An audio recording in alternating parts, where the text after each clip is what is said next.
Welcome to my YouTube channel, Plus Tutorials.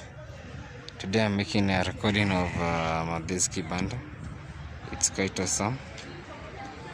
Yeah.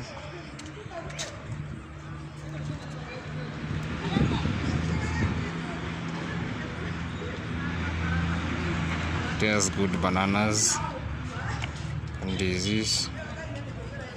Yeah.